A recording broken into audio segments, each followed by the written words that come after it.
Every man has been lied to about love.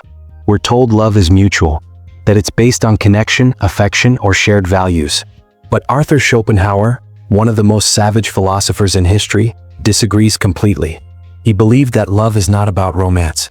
It's not about happiness, and it's definitely not about you. According to Schopenhauer, the brutal truth is this: women don't love you for who you are, they love you because nature designed them to use you. Use your strength, your time, your wealth, your body, even your peace of mind. His claim? Women are hardwired to make men suffer for the sake of nature's ultimate goal, reproduction. Do you think this sounds harsh? Just wait. Because what Schopenhauer discovered about love will make you question everything you've ever believed about relationships, desire, and why men fall so hard for women who often don't feel the same way. This video will destroy everything you thought you knew about love, desire, and women. But it might also wake you up before you give away your life chasing something designed to break you. Before we go into Schopenhauer's brutal take on love and women, we need to understand the foundation of his entire philosophy, what he called the will. Imagine an invisible force, blind, relentless, and completely indifferent to your happiness, driving all living things. This force doesn't care about your dreams, your comfort, or your sanity. It has one objective: perpetuation at all costs. This is the will. Not your personal will or desires, but a metaphysical force that uses you as its puppet. Schopenhauer saw human existence not as a gift but as a sentence. We're not protagonists in a beautiful story, we're prisoners serving time in a cosmic jail cell. Every living thing is compelled to chase, to want, to desire, but never to be satisfied. Why? Because satisfaction would mean the end of striving. And the will cannot allow that. The will demands suffering because suffering keeps the wheel turning. Think about it, when you're completely satisfied, what do? Nothing. You rest. But the will can't have that. So it ensures that every pleasure is brief, every satisfaction temporary. You eat a delicious meal, and 6 hours later you're hungry again. You buy the thing you've been wanting, and soon you're eyeing something new. You achieve a goal, and immediately need a new challenge. This isn't a defect in your character. It's by design.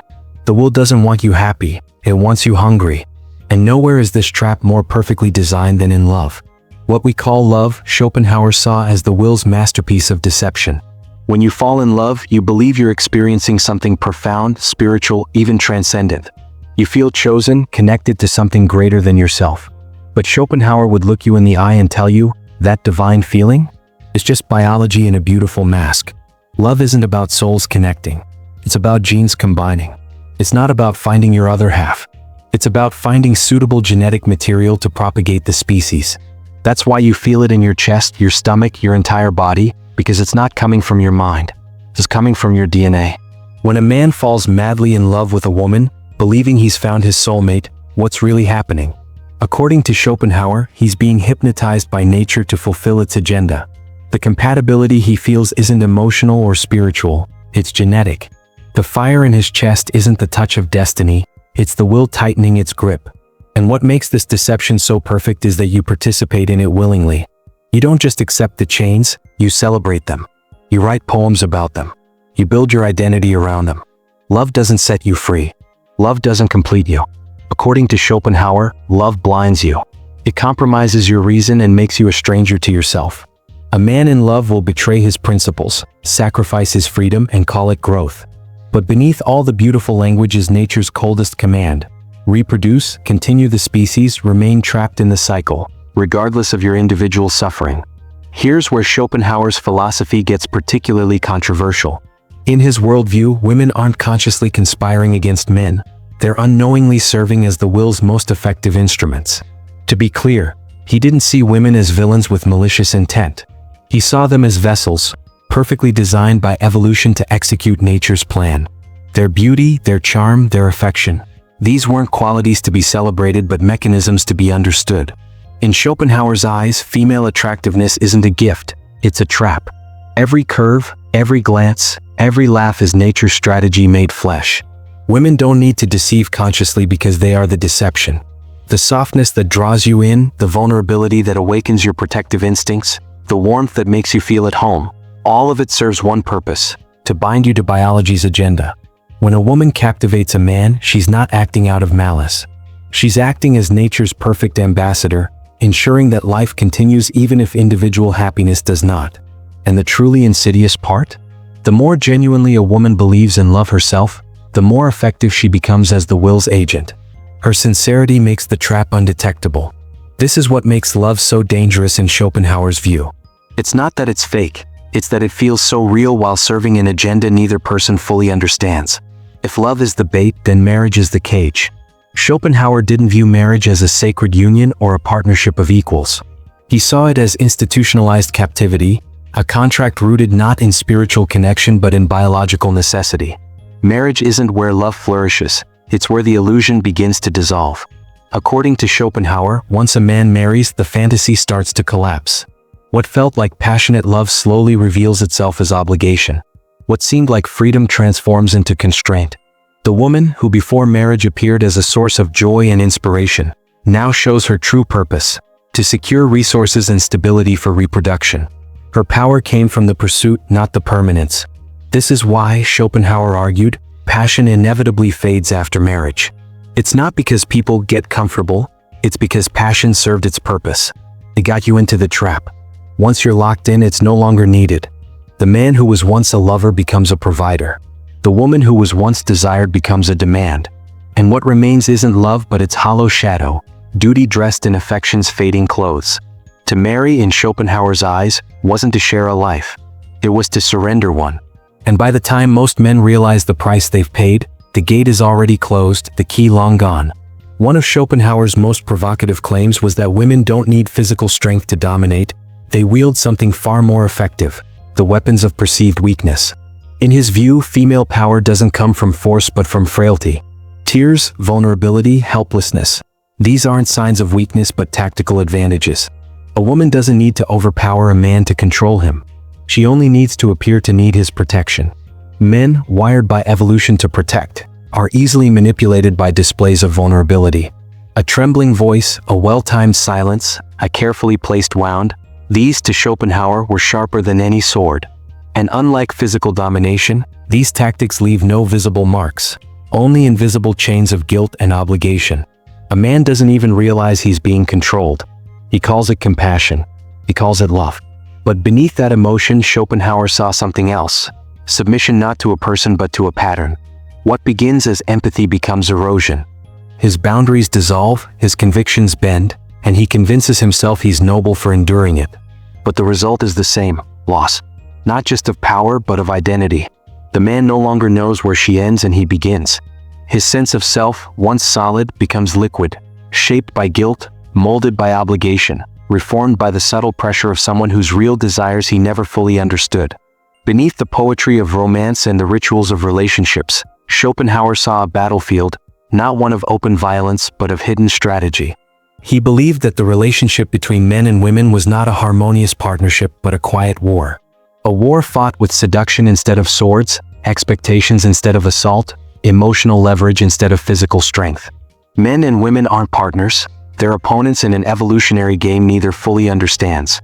In his eyes, both sexes are locked in a perpetual struggle for dominance masked by the language of affection. A man seeks legacy, purpose, freedom. A woman seeks security, continuity, and control over that freedom. The will orchestrates this tension. It sets men and women at odds because their interests, though intertwined, are never truly aligned. Men are drawn to women by the illusion of completeness. Women offer that illusion but never surrender control of it. Every promise becomes a negotiation. Every act of intimacy becomes a transaction. Nothing is neutral. A man who doesn't recognize this dynamic becomes a casualty, not suddenly but slowly. Worn down by 1,000 compromises he never realized he was making. He thought he was building love. In truth, he was being reshaped by the subtle pressure of someone whose desires he never fully comprehended. To Schopenhauer, the tragedy isn't that men and women misunderstand each other, it's that they're designed to. Their conflict is embedded in the very architecture of life. So is there an escape from this brutal cycle? Schopenhauer offered no comfortable answer, no easy solution. He presented only one path: detachment. Not the kind of detachment found in modern self-help books or spiritual retreats, but a radical rejection of life's most seductive illusions, chief among them love itself. The only freedom lies in denying the will's command to desire. To truly break free, a man must walk away not just from relationships but from the very instincts that draw him to women. He must become indifferent to beauty, unmoved by charm, immune to the promise of connection. He must see women not as enemies but as instruments used by nature to keep him in chains, and then quietly choose not to play the game. Most men, Schopenhauer believed, would never achieve this. They would fall into the trap again and again, confusing submission for intimacy and sacrifice for meaning. They would call their cage commitment, and their chains love. But for the rare few who could see through the veil, who could understand that the game was rigged from the start, there was a kind of dark liberation available. Not happiness, not joy, but clarity. The world will tempt you. Beauty will beckon you. Love will promise you everything. But beneath it all is the same cold whisper: suffer. So the choice, according to Schopenhauer, is simple though never easy. Will you chase the illusion and call it love? Or will you walk away and call it freedom? While Schopenhauer's views are undeniably provocative, they raise important questions even for those who reject his conclusions. Why does passion fade in so many relationships? Why do so many people feel trapped in marriages that once seemed promising? Why do we keep pursuing relationships even after repeated disappointments? Schopenhauer would say it's because we're slaves to the will. But perhaps there's another explanation. Perhaps we've built our expectations on foundations as flimsy as fairy tales. What if the problem isn't love itself, but our delusions about what love should be? Modern psychology suggests that many relationship problems stem not from some cosmic conspiracy but from unrealistic expectations.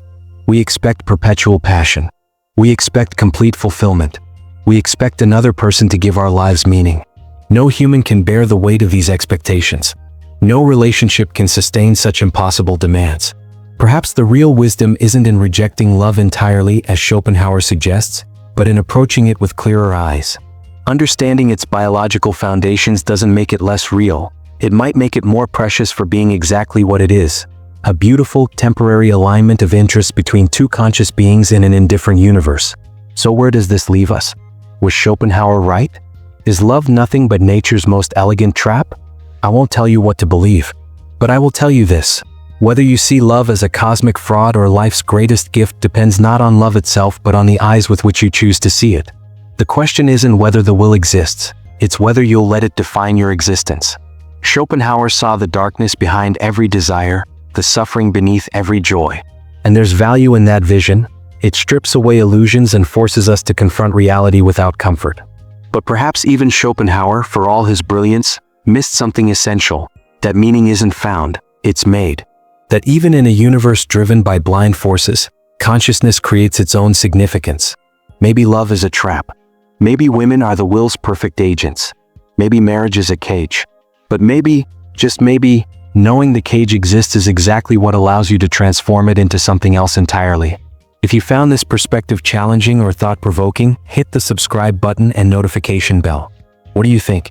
Is Schopenhauer's view of love and women accurate, or is there something he missed? Leave your thoughts in the comments below. And remember, in a world designed to break you with beauty, perhaps the ultimate power is in choosing your own meaning. Thanks for watching.